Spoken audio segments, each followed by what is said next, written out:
sendiri dengan ayat-ayat yang telah diajarkan oleh Nabi SAW dan doa-doa yang beliau ajarkan untuk pengobatan ruqyah namanya. Ruqyah syariah.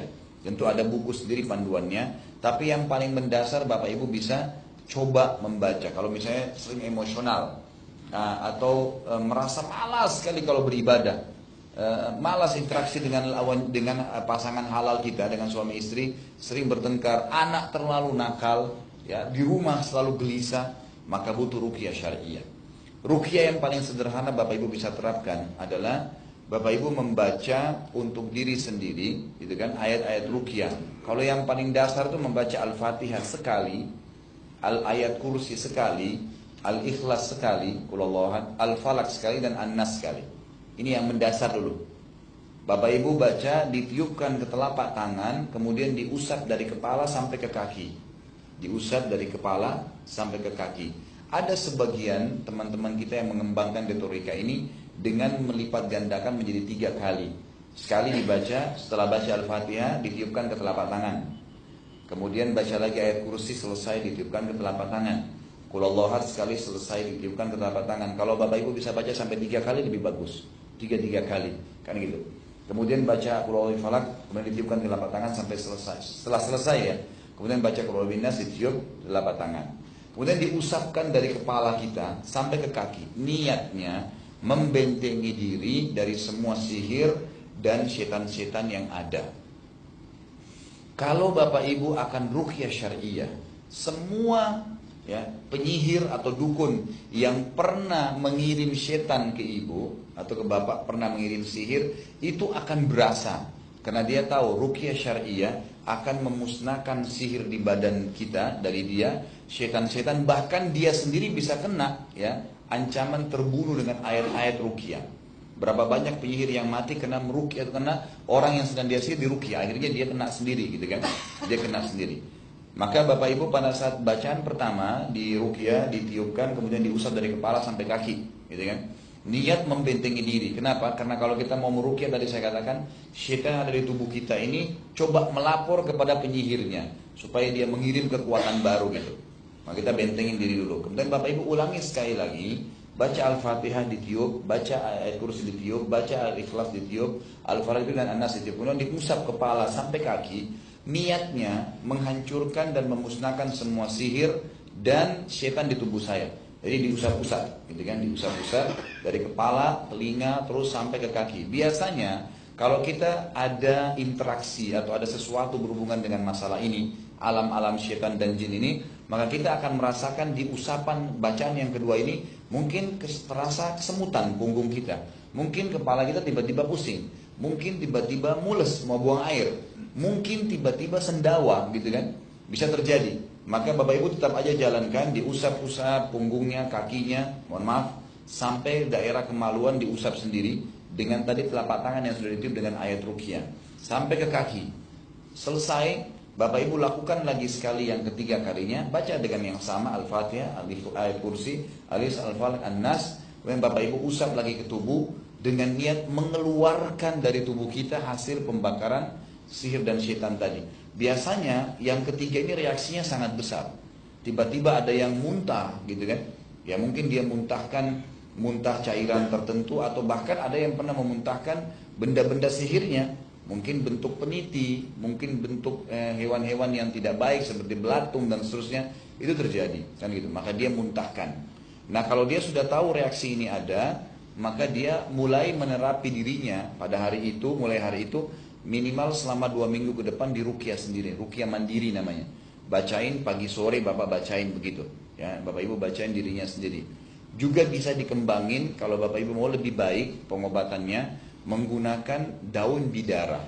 Tahu daun bidara ya, Bapak Ibu? Kalau tidak, di-search aja di Google, tulis daun bidara nanti kelihatan daunnya. Kalau Bapak Ibu mau beli di tempat-tempat pinggir jalan, tempat-tempat teman-teman kita yang jual pohon, tanya aja pohon apel India, nanti mereka akan lihatkan. Atau kalau mereka paham daun bidara lebih bagus lagi. Kalau selama ini saya taunya di teman-teman kita taunya pohon apel India. Kalau pengajian saya yang lain memang saya pesankan langsung dari teman-teman di Bogor atau dari Karawang, mereka mendatangkan 1 truk kemudian dibagi ke jemaah pengajian gitu kan, tinggal dibayar ke orang-orang itu, berapa biayanya satu potnya gitu. Nah itu ditanam, diambil daunnya 7 lembar. Dalam sebuah hadis yang sahih dikatakan, diambil 7 lembar daun bidara, kemudian dihancurkan dengan 2 buah batu. Kalau kita sekarang mungkin ulekan, atau mungkin kita bisa kembangkan dengan blender.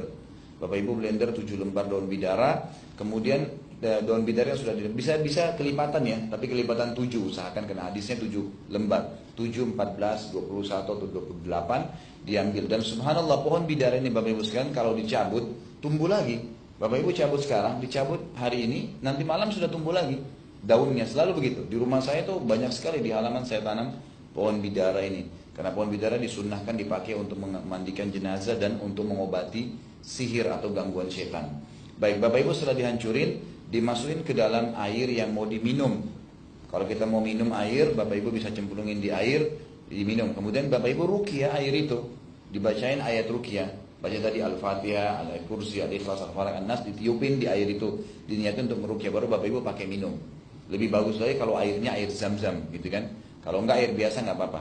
Juga boleh meruqyah ya, dengan air biasa, air dari keran kamar mandi saja, diambil di ember, kemudian dihancurin daun bidara, dicemplungin dalam air tersebut, kemudian Bapak Ibu masukkan telapak tangannya dalam ember, kemudian Bapak Ibu sambil baca ayat ruqyah. Tujuannya masukin tangan ini untuk mengaduk daun bidara tadi yang sudah kita masukin. Nanti Bapak Ibu sambil baca Alhamdulillah, a'udzubillahiminasyaitonirrajim, Bismillahirrahmanirrahim, Alhamdulillahirabbil sampai selesai. Waladhdallin, ditiup ke air itu, niat untuk menjadi air ruqyah. Baca ayat-ayat ruqyah tadi, kemudian airnya ini bisa Bapak Ibu pakai untuk meruqyah diri dengan cara mandi. Diambil satu gayung, terus diambil airnya, digusap-gusapin di tubuh. Jadi nggak usah satu ember dihabisin dengan mandi gebiar-gebiur, tapi diambil satu timba, airnya diambil seperti orang pakai balsem, diusapin di tubuh kita dengan niat untuk menghancurkan sihir-sihir itu. Ini juga sambil lakukan 2 minggu. Juga kalau rumah sering gelisah, di Jakarta nih Bapak Ibu sekarang ada rumah, selalu di dindingnya ada semut dan banyak sekali gitu. Dia sudah berusaha bersihin tetap tidak bisa. Setelah rumahnya diruqyah itu hilang semutnya. Iya. Dan itu ada orang yang sering bertengkar suami istri, jadi nggak jadi sudah berhenti bertengkarnya. Anaknya nakal sekali, jadi berubah dengan ruqyah rumah.